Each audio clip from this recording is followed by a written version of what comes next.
सदगुरु कहते हैं कि दुनिया खत्म होने वाली है क्योंकि दुनिया की सबसे इंपॉर्टेंट चीज मर रही है और वो है सॉइल। क्या बकवास है, सॉइल कैसे मर सकती है? सॉइल जिंदा थोड़ी है। बेशक सॉइल जिंदा होती है क्योंकि बस एक मुट्ठी सॉइल में 8 से 10 बिलियन जीव होते हैं। ये एक फैक्ट है। यानी पूरी दुनिया के ह्यूमन पॉपुलेशन से ज्यादा जीवन सिर्फ एक मुट्ठी सॉइल में, और इसी जीवन की वजह से हम गेहूं, चावल, फल, सब्जी सब उगाते हैं। और यही जीवन, यही माइक्रो ऑर्गेनिजम्स अब खत्म हो रहे हैं। लेकिन क्यों? यही जानने के लिए हमने सदगुरु से बात की। उनसे पूछा कि सेव सॉइल से हमें क्या फर्क पड़ता है। Every responsible scientist is pointing out, the UN agencies have clearly stated, we have only 60 to 80 harvests left in the planet. That means somewhere between 45 to 50 or 55 years.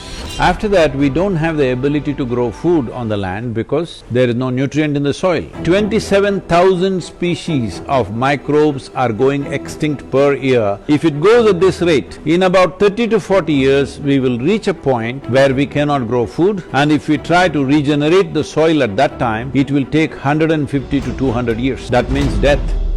Soil एक non renewable natural resource है। Did you know, सिर्फ 1 centimetre top soil बनने के लिए 1000 साल तक लग सकते हैं और उसे खोने के लिए सिर्फ 1 घंटा ही काफी है। जोरों की बारिश जहां मिट्टी को पकड़े रखने के लिए पेड़ ना हो, सॉइल डिस्ट्रॉय कर देती है। पोल्यूशन, इंडस्ट्रियलाइजेशन, केमिकल्स, रीजन एक नहीं कई सारे हैं। हम खुद चाहकर भी सॉइल नहीं बना सकते। ये प्रोसेस नेचुरल है और इसमें टाइम लगता है। लेकिन पिछले कुछ सालों में हम सॉइल को जिस स्पीड से डिस्ट्रॉय कर रहे हैं, उस स्पीड से we don't have much time left. Because of industrial level of agriculture, where there is no organic input into the soil, the plant cannot get the nutrients that it wants without the help of the microbes, because those microbes are the basis of life on this planet. Soil is not dead material where you can throw some nitrogen, phosphorus, something and make it happen. It's a living entity. Interstellar movie आपने देखी होगी, वहां भी कुछ ऐसे ही problem को predict किया है, जहां हम एज ह्यूमंस इस मिट्टी को इतना डिस्ट्रॉय कर देते हैं कि कौन छोड़कर कुछ भी उगा ही नहीं पाते। यूएन कहता है कि हम हर 5 सेकंड्स में एक फुटबॉल के मैदान जितनी सॉइल डिस्ट्रॉय कर रहे हैं। इंडस्ट्रियल फार्मिंग, एक हद से ज्यादा केमिकल्स का इस्तेमाल,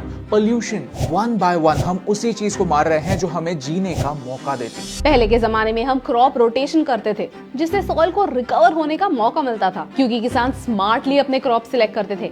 ऐसी क्रॉप्स की जोड़ी बनाते थे जो सेम न्यूट्रिएंट्स यूज ना करते हो, so that the soil doesn't get depleted at the same time, ताकि सॉइल को भी एक ब्रेक मिले, न्यूट्रिएंट्स रिप्लेनिश होने का मौका मिले। लेकिन अब मोनोक्रॉपिंग होती है और प्रॉफिट्स बढ़ाने के लिए सॉइल की बलि चढ़ती है। 2050 तक दुनिया का पॉपुलेशन 9 बिलियन तक पहुंचने वाला है। हमें आज से 1.5 गुना ज्यादा खाना लगने वाला है, लेकिन हमारे सॉइल की फर्टिलिटी कम हो रही। आने वाले बस 25 सालों में दुनिया में 30% कम खाना होने वाला है, यानी हर 10 में से 3 लोगों को भूखा सोना पड़ेगा, और इसीलिए हमें सॉइल को बचाने की जरूरत है। But today if we attempt this now if we take the necessary action by enshrining soil regeneration and ecological regeneration as a part of our national policies across the world, in 10 to 15 or maximum 20 years time, we can make a significant turnaround.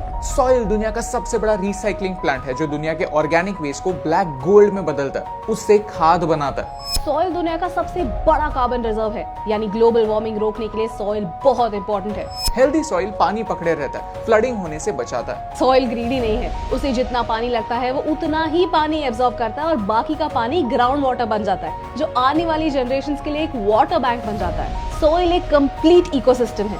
So I am 65 years of age and now I am riding 30,000 kilometers from London to Kaveri Basin. You know, 30,000 kilometers is not a joyride, but I am doing this because I want people to understand it's that urgent. लेकिन उससे क्या फर्क पड़ता है? इस सफर में सदगुरु दुनिया के उन तमाम इम्पोर्टेंट लीडर से मिलेंगे और उन्हें सॉइल का इम्पोर्टेंस समझाएंगे ताकि पॉलिसी लेवल पर चेंजेस आ सकें। People are saying, oh, why should you do this? I'm saying, why would you not do it? I'm asking. तो सदगुरु आपसे क्या चाहते हैं कि आप सॉइल के बारे में बात करें।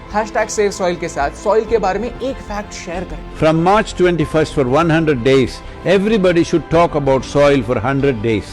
If you do that, we will aggregate these numbers on the social media platforms and come to a place where if 3 to 4 billion people have spoken about soil, no government is going to ignore it, because in a democratic nation, the only currency that flies is numbers.